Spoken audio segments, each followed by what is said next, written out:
go in the package and then we go straight to me, and we go to Kyle. After package? advising is for students that are interested in So you have to review Why they showed up. if you're interested in that. I say you can do that. But your advisement would actually be held within Appleby, not not I guess Johnson we're Hall. sticking on the split. That's the So only difference, really. And then we also have free counseling services available. So they offer free therapy, free group therapy, free therapy. They can point you to other resources on campus for counseling as well. So if you're interested in that, you can take an intake form online. And then they also have spaces for students to do teletherapy. So if you already have your own therapist that you do on Zoom, they have rooms available. This morning on University Report, we will look at the impact on small craft businesses as Jo-Ann Fabrics closes. I'm here at Feline Rescue, where several volunteers just finished building dozens of cat shelters, which is perfect for kitten season. These cat houses not only keep feral cats warm year-round, but they also create a safe space for raising kittens. Coming up, we'll show you how these houses are built and where to get a free one for your community. The Golden Gophers women's hockey is playing in the Frozen Four. We will look at when the games are and who the team is facing. And we'll let you know if you should expect any showers this weekend with our complete 5-day forecast. Stay tuned for these stories and more on University Report. Good morning and welcome to University Report. I'm Mary Kate Fenstermaker. And I'm Kylie Kendall. Let's get started.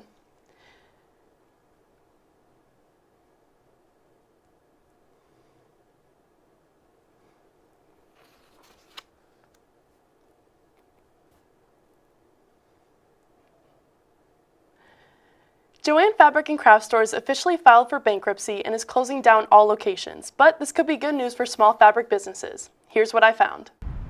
After filing for bankruptcy twice in less than a year, Jo-Ann Fabrics officially announced on February 23rd that it was going out of business. Jo-Ann sold various craft supplies and materials for over 80 years, with around 800 locations across the United States. Now, they wouldn't let me film inside the Jo-Ann store, but everything in there is in disarray. It's slowly getting picked over and sold out. And now that these stores are going out of business, where can Twin Cities creatives find their fabric supplies now? Here are some small local businesses that I found. Down on Grand Avenue South in the southwest Minneapolis area sits Good Yard Goods, a fabric shop owned by Cindy Blum. Blum has been selling fabric for over 15 years, but only opened the physical shop 2 years ago. Blum says her shop is special because she sells vintage fabric that isn't available anymore. Regarding the Jo-Ann closures, Blum said collaboration with other small fabric businesses is crucial. And that's another thing with the other local shops. I think we all kind of have to put our heads together a little bit and see if we can up our game. On the other side of Minneapolis, on Johnson Street in Northeast, sits Knit and Bolt. Megan Bozen opened Knit and Bolt 8 years ago to replace a different fabric store that went out of business. It kind of came about because we wanted to keep crafts and that community in Northeast Minneapolis. Knit and Bolt specializes in natural fiber fabric, along with offering special classes and events for creatives of all talent levels. Yeah, that's perfect. You did it. Yeah. Customers praise Knit and Bolt for its unique style and quality. I think the uniqueness, everybody has their own little flair of what they like, and as a business owner, they bring their own, touch to things. Yeah. It's not And you can generic. often find things that you can't find at like the big box stores. Small businesses work to create an intimate and personable community that chain retailers can't provide and are hoping to grow that community. The upside to it is now people are going to be going around to more local places. Our place, the places in St. Paul, the places in South Minneapolis, and they're really going to start becoming part of the community. If you're wondering how much longer you have to pick up any last-minute crafts from Jo-Ann, the company said they'll stay open as long as they have enough to sell. I'll definitely have to check out some of those crafts for my new yarn projects. Anyway, a local cat shelter is gearing up for kitten season by building small cat homes for feral cats. The shelters are free for the public to place in their neighborhoods or wherever they see a feral cat around. I went to the building event, and this is what I learned. As temperatures warm, volunteers at Feline Rescue, which is a nonprofit cat shelter located in St. Paul, are hard at work transforming discarded drink coolers into life-saving shelters for feral cats. The process starts with cleaning the coolers, followed by taping the entrance hole to prevent sharp edges.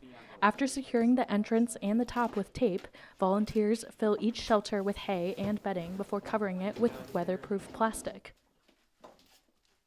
My father would cut the coolers and I'd do the taping and all that. And obviously it's been built out a lot more since then. And I was just glad to help. I haven't been over here in a while, so. Mei-Nia Zhang, who joined the effort more recently, was drawn in by a simple email asking for help. Yeah, right now I'm just a caregiver for the cats. It's actually really fun. I'm really enjoying it. I saw the email for it and I thought, well, I have time, so I might as well just help out. Wildlife experts note that spring marks the beginning of kitten season, when longer daylight hours trigger breeding cycles in cats. This results in a significant surge in the feral cat population between April and October. But we don't have enough of those anymore. Should we get a couple coolers and line them up on top so everybody's right here? It'll be easier to share the. Though each shelter may only house a single cat or a small litter, these can make a real difference in helping local feral cat populations within the community. The completed shelters are available and free to anyone who notices feral cats in their neighborhood. And if you'd like to pick up a cat shelter or participate in future building events, visit z.umn.edu/universityreport for more information.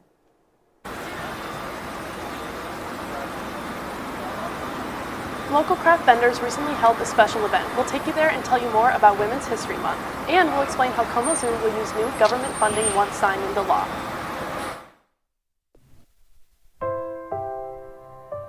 Because it was there. Because determination overcame distance. I believe that this nation should commit itself to achieving the goal of landing a man on the moon and returning him safely to the earth.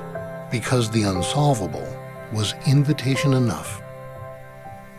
Why are we driven to discover? Because we can change the course of history.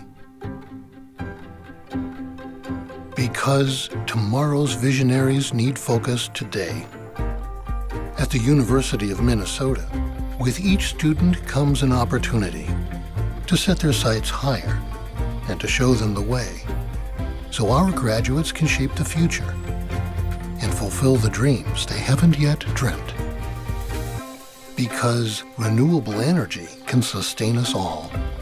Our students envision the sun powering homes on every block, wind-blown ideas launching entirely new economies, and fertile soils fueling cars and people alike, protecting the harmony between humanity and nature. Because self-expression can move 1,000 souls. Be it a song or a dance, a canvas or a poem, the arts are vital to the U of M experience, as are self-discovery and moments of sheer amazement. Because cancer can be conquered by targeting medicines, customizing treatments, and transplanting stem cells, incurable cancers can become survivable. Terminal can be redefined as treatable, and optimism can spread once again. Because human rights need champions. From classrooms in Minnesota to courtrooms in Uganda, assembling a collective voice for change allows dignity to return and extends human rights across the globe. Because clean water ensures quality of life. It's essential to the health of all nations, so we're studying models and molecules. We are committed to making clean water flow freely, from the headwaters of the Mississippi to the slums of Mumbai. We share the belief that anything is possible, because at the University of Minnesota, discoveries unfold, breakthroughs happen, and history is forever changed.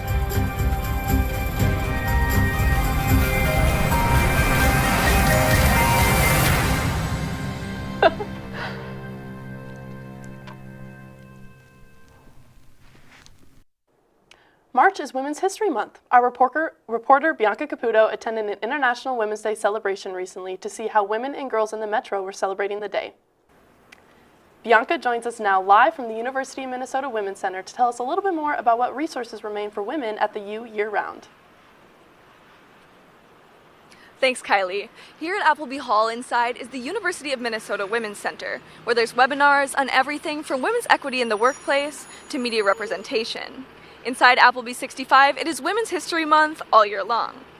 Earlier this month, I went to an International Women's Day community event to talk to women business owners about their experiences and why they showed up. On March 8th for International Women's Day, nonprofit One Good Deed hosted a Women's Day celebration at the Hopkins Community Center. I put this event together honoring women and all of the different inspirational things that women do, can do, will do, and do. Michelle Christensen is the founder of One Good Deed. She started the nonprofit with the mission of creating one event each month to spread kindness. This is her 5th year hosting the event for International Women's Day, with this one bringing together 35 women-led businesses. There is a lot more kindness and a lot more kind people in the world than what we give each other credit for. Business owner Sierra Leone Dillard runs her company, Milestone Creations, selling herbal teas and also works as a doula. A doula is someone who helps a person giving birth and advocates for them before, during, and after childbirth. It's your best cheerleader, someone who's going to support you throughout birth, who's going to be there during your laboring process, and then who's going to help you get acclimated into whatever that new lifestyle is for you and your baby. I was asked to come here, and I mean, anytime we're celebrating anything about women, whether it be international or just about women, period, I'm down for supporting and being there. According to the 2025 Impact of Women-Owned Businesses report produced by Wells Fargo, despite rapidly rising amounts of women-owned businesses, at current rates of change, it will take 120 years for women-owned businesses to reach equality with male-owned businesses. League of Women Voters volunteer Jackie Wells thinks there's more room to grow. International Women's Day is very important to encourage women in all facets of their lives to get involved, to work against discrimination. It's, I think, still a factor in the workplace and in other areas of lives. To find more information about the services the University Women's Center offers, you can go to our website, z.umn.edu/universityreport, and also to find more business for women's-owned businesses around campus.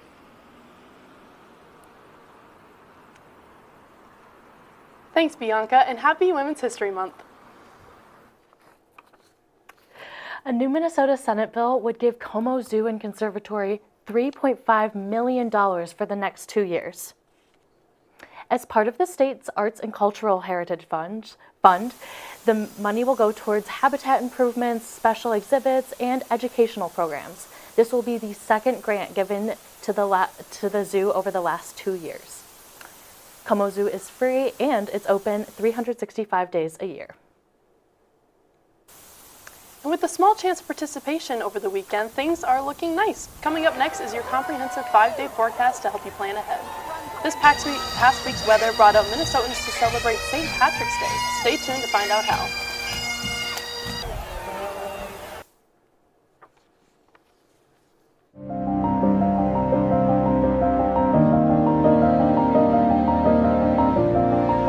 We're all about water in Minnesota.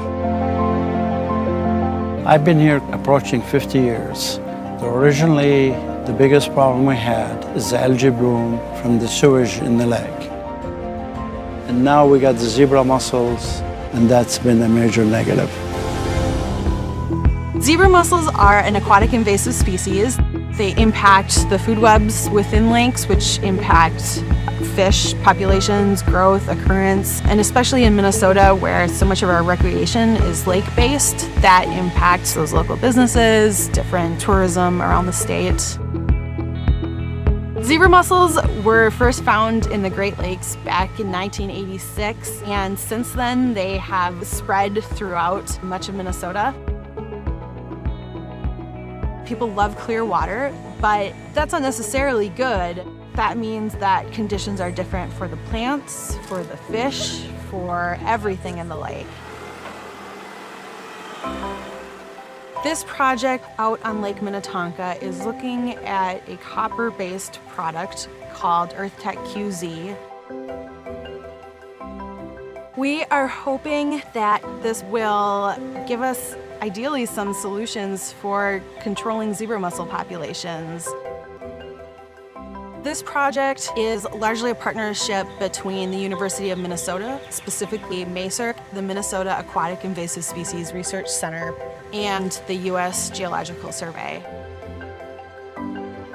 It is very much a team effort. Even the marina owner that has graciously allowed us to use their area for staging our equipment and supplies. So without the cooperation of all those different partners, it would be impossible to do a study of this nature.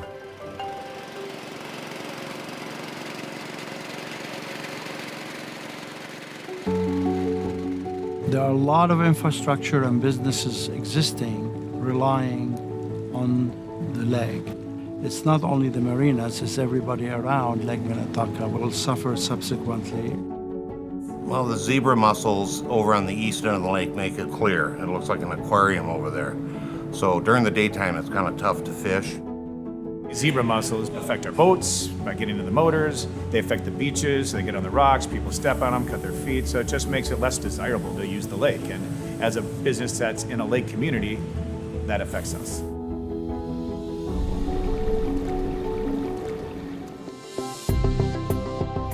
This project is specific to Lake Minnetonka, but we're hoping that this type of treatment will be able to be repeated on different lakes.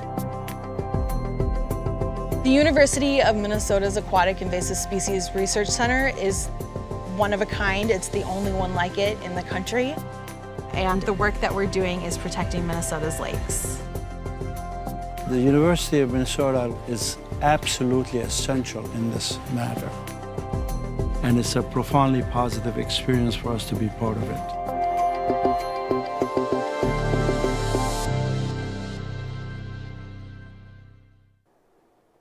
So we are halfway through March and we've experienced both blizzards and summer-like days. Do you remember this? Right before spring break, some areas got almost a foot of snow. But this week's storm went south of us and we've had more spring-like weather. Eitan Schoenberg is here with the 5-day forecast. Do you think there's going to be a chance of snow in the near future? Well, MK, I got bad news for snow haters. Yes, there's a chance. So we're now one full day into the official spring season, and the weather ahead is back to typical Minnesota spring.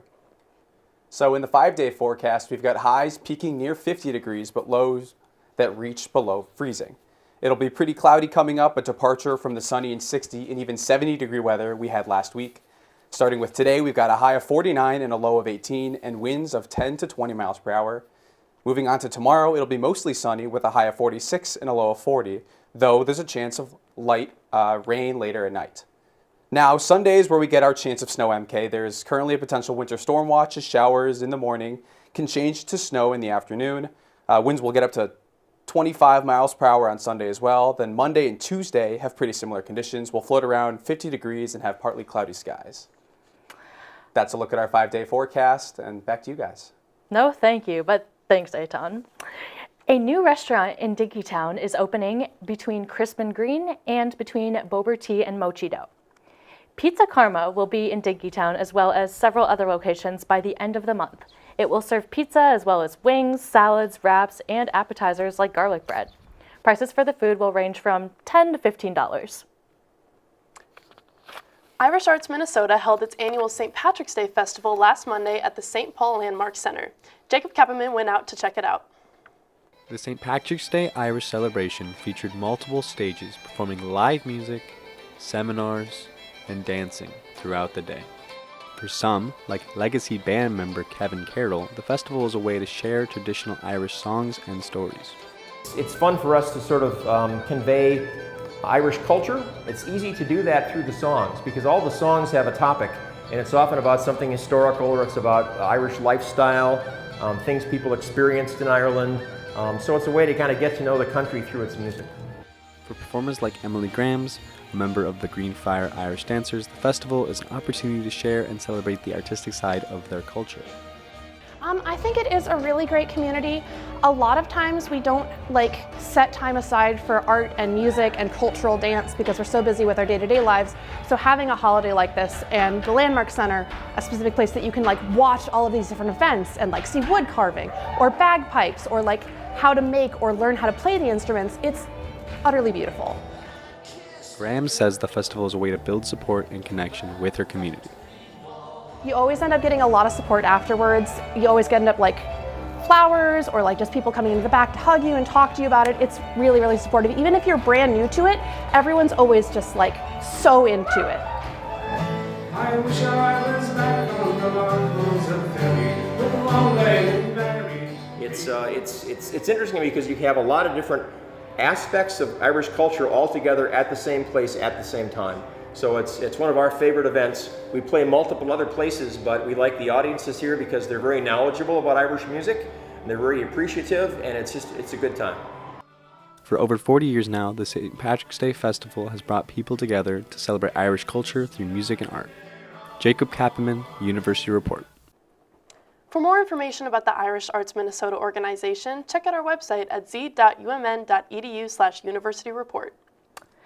University libraries recently honored an online database of Holocaust survivors' stories and their journeys to Minnesota. As you can see here, and also coming up, this weekend the Women's Hockey Frozen Four will be held on campus. We will tell you when and where after the break.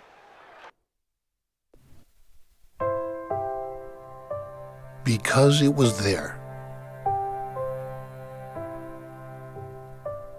Because determination overcame distance. I believe that this nation should commit itself to achieving the goal of landing a man on the moon and returning him safely to the earth. Because the unsolvable was invitation enough. Why are we driven to discover? Because we can change the course of history. Because tomorrow's visionaries need focus today. At the University of Minnesota, with each student comes an opportunity to set their sights higher and to show them the way, so our graduates can shape the future and fulfill the dreams they haven't yet dreamt. Because renewable energy can sustain us all. Our students envision the sun powering homes on every block, wind-blown ideas launching entirely new economies, and fertile soils fueling cars and people alike, protecting the harmony between humanity and nature. Because self-expression can move 1,000 souls. Be it a song or a dance, a canvas or a poem, the arts are vital to the U of M experience, as are self-discovery and moments of sheer amazement. Because cancer can be conquered by targeting medicines, customizing treatments, and transplanting stem cells, incurable cancers can become survivable. Terminal can be redefined as treatable, and optimism can spread once again. Because human rights need champions. From classrooms in Minnesota to courtrooms in Uganda, assembling a collective voice for change allows dignity to return and extends human rights across the globe. Because clean water ensures quality of life. It's essential to the health of all nations, so we're studying models and molecules. We are committed to making clean water flow freely, from the headwaters of the Mississippi to the slums of Mumbai. We share the belief that anything is possible, because at the University of Minnesota, discoveries unfold, breakthroughs happen, and history is forever changed.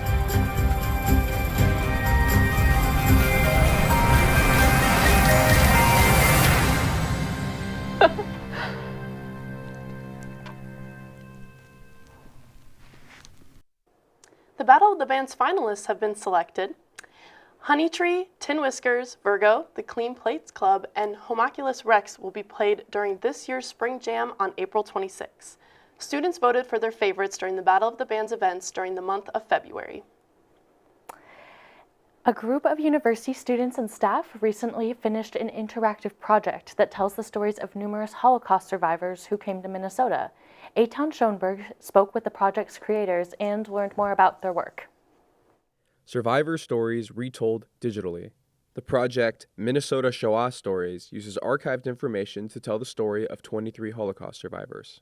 Shoah is the Hebrew word for Holocaust.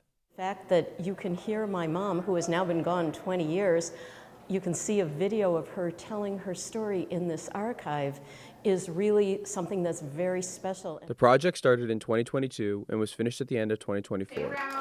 It was celebrated with an event in Anderson Library on Tuesday in front of a crowd of students, community members, and descendants of survivors. The archives can sometimes be portrayed as dusty and musty and old and not interesting. And so to be able to kind of breathe life into these materials and have them be engaging for people of all different generations. Some survivors were university students and professors, while others made significant impacts on Minnesota's Jewish culture and community. I could practically live anywhere in the world, and there was no question for me. Without question, I returned back to Minneapolis. With the Holocaust devastation often being in the main focus, the project's creators want their work to spring a more hopeful narrative.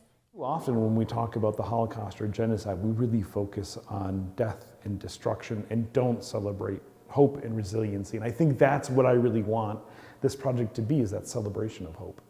Minnesota Shoah Stories also wants to show Minnesotans that the Holocaust history reaches farther than they thought.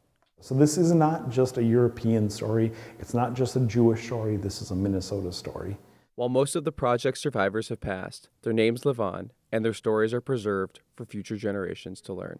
Eitan Schoenberg, University Report. And examine why these perspectives provide deeper insight into this history. Wow, a very cool project. You can find the Minnesota Shoah Stories interactive map and database on our website at z.umn.edu/universityreport. Also this year, the Gophers are hosting the Frozen Four tournament with the hopes of winning their first championship since 2016. The women are currently ranked number 4 in the NCAA, and they play Wisconsin at 7:30 tonight inside Ritter Arena in the semifinal game. If they win tonight, they will advance to the national championship happening this Sunday at 3 at Ritter. You can find the semifinal games on the ESPN Plus and the championship game on ESPNU. That's it for today's University Report. I'm Mary Kate Fenstermaker. And I'm Kylie Kendall. Thanks for watching and have a great start to your spring.